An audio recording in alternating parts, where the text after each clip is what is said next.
Soy Carlos Reich y te invito a que me acompañes a surfear por los salmos.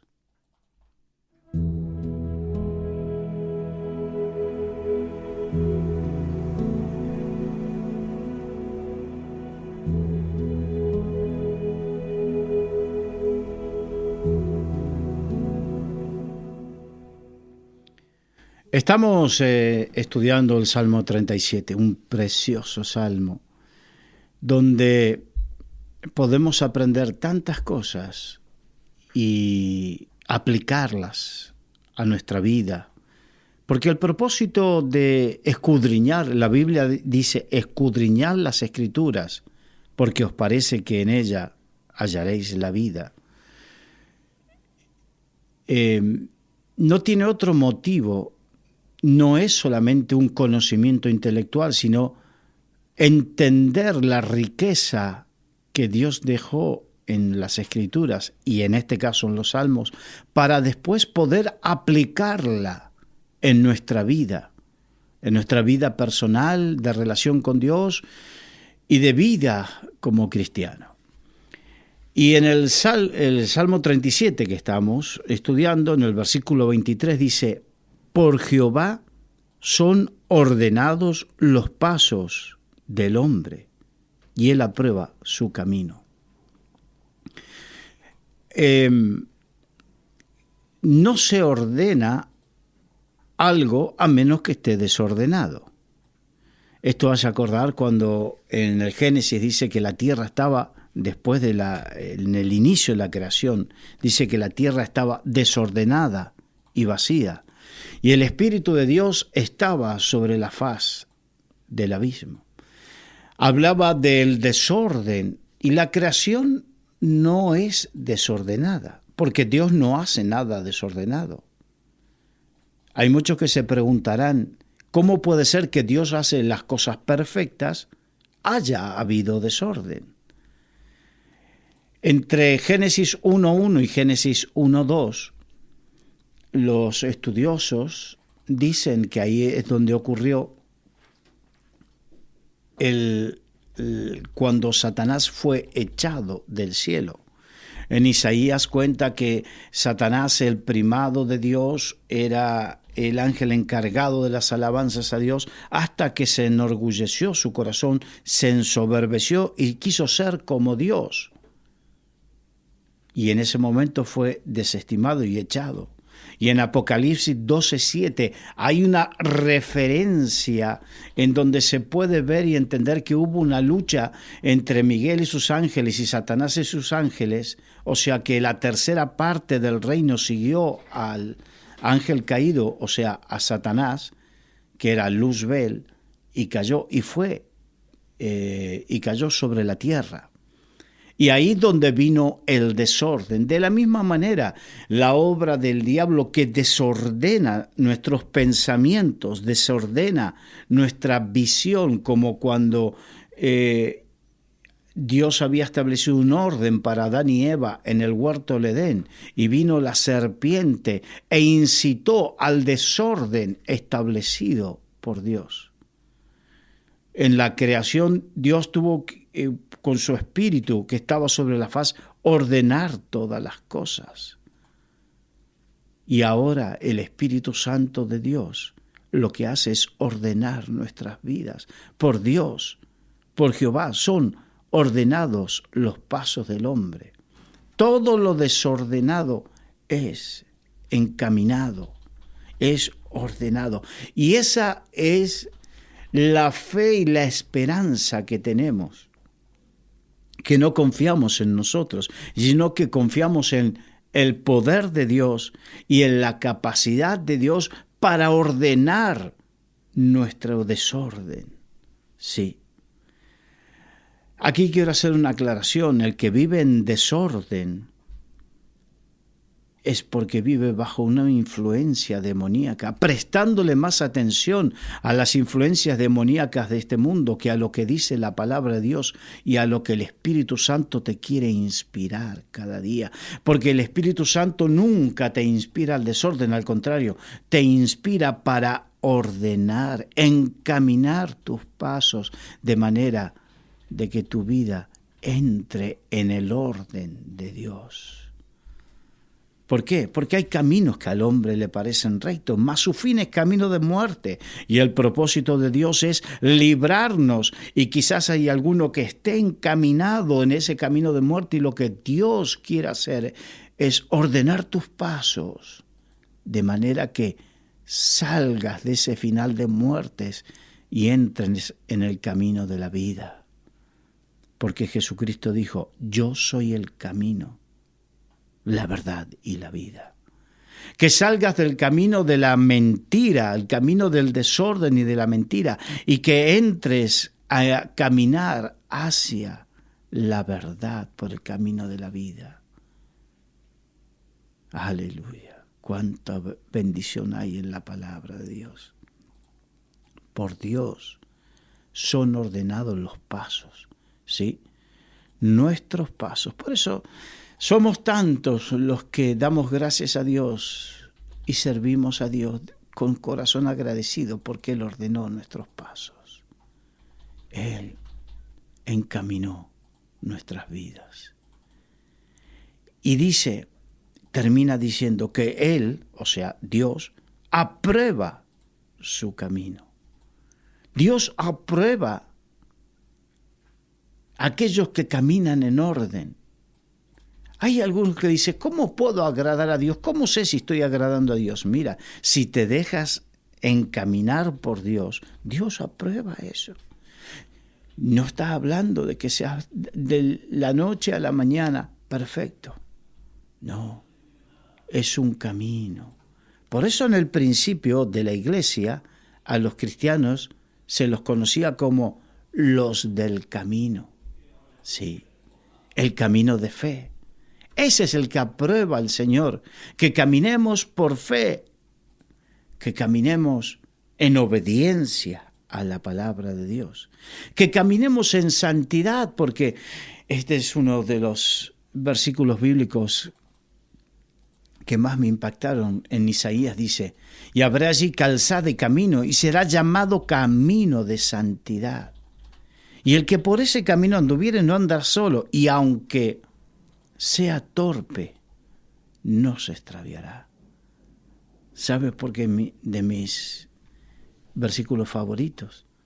Porque reconozco mi torpeza. Sí, somos torpes para conocer y hacer la voluntad de Dios. Pero si buscamos servirle y vivir por Él y para Él, que eso es la santidad,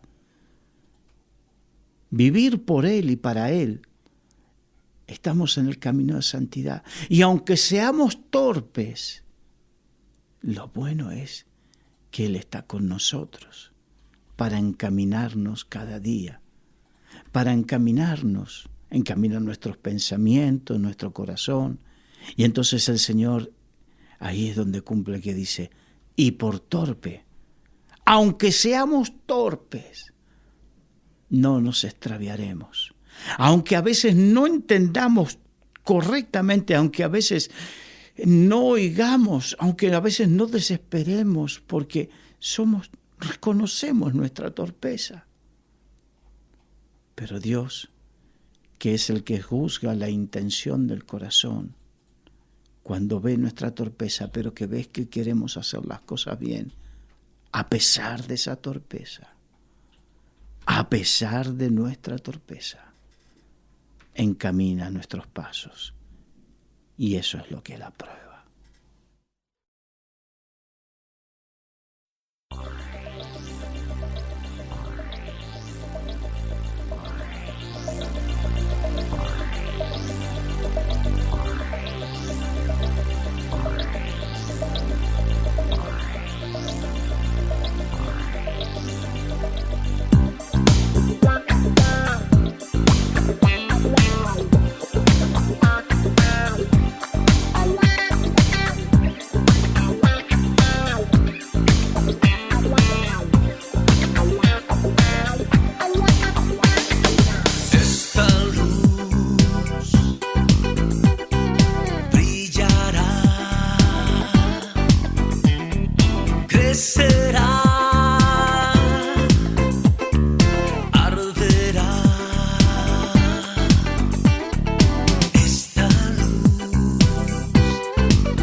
Y continuando con este Salmo 37, en el versículo 34, el rey David, el dulce cantor de Israel, dice: cuando el hombre cayere, no quedará postrado, porque Jehová sostiene su mano. ¡Qué maravilla! Estábamos hablando en el versículo anterior acerca de la torpeza. Y a la torpeza también tenemos que agregarle otra característica que tenemos, aparte de nuestra torpeza natural, nuestra debilidad natural. La debilidad hacia el pecado, la debilidad hacia tantas cosas y la torpeza. Son dos cosas que nos hacen vulnerables al pecado. Por eso dependemos tanto del Espíritu Santo y de mantenernos firmes. Pero aún así la Biblia dice: aquel que cree estar firme, cuide que no caiga. Significa que aún en algún descuido, Satanás, que anda como león rugiente, buscará la manera de hacernos tropezar. Pero en el momento que podamos llegar a tropezar, no estoy minimizando el pecado, pero sí estoy queriendo hablar de lo que nos transmite el rey David, alguien que él probó lo que es, que a pesar de tener un corazón conforme al corazón de Dios, dicho por Dios, no por él, no por David, sino que Dios dijo de David eso, a pesar de ser alguien que amaba a Dios de todo corazón, en un momento de debilidad y de torpeza, se equivocó y pecó. Y sin embargo, Dios lo volvió a levantar y a restaurar. ¿Por qué? Porque Dios conoce. La Biblia dice que no tenemos, en Hebreos dice que no tenemos un sumo sacerdote que no pueda compadecerse de nosotros. Significa que Jesucristo, nuestro sumo sacerdote, Él puede padecer con nosotros, entender, comprender nuestra torpeza y nuestra debilidad, porque Él, a pesar de que era Dios, se sometió y se limitó a un cuerpo de carne y hueso como el tuyo y como el mío. Y Él vivió y sufrió nuestras pasiones y nuestras debilidades, aunque no pecó, pero las tuvo que sufrir, las tuvo que padecer. Y ese padecimiento lo hizo entender y lo lleva al poder entender y comprender de primera mano tu torpeza y debilidad y la mía. De tal manera que cuando caemos, en el momento que pudiésemos llegar a caer, dice: cuando el hombre cayere, no quedará postrado.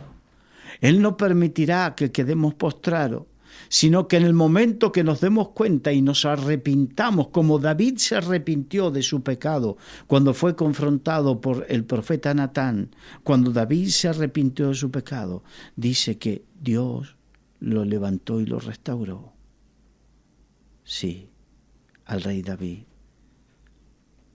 Cuando el hombre cayere, no quedará postrado, porque Jehová sostiene su mano.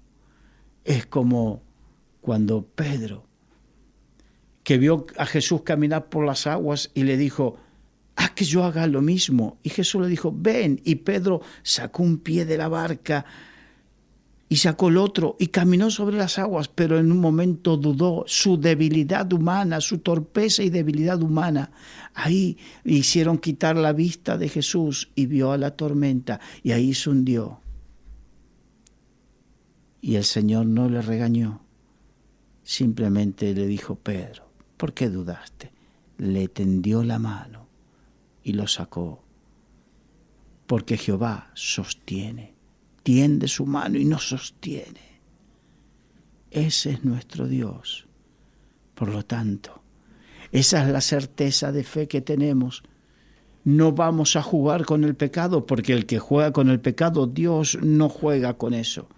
Pero así, sí, aquel que por cuestión de torpeza o debilidad, en un momento tiene esa situación, no quedará postrado.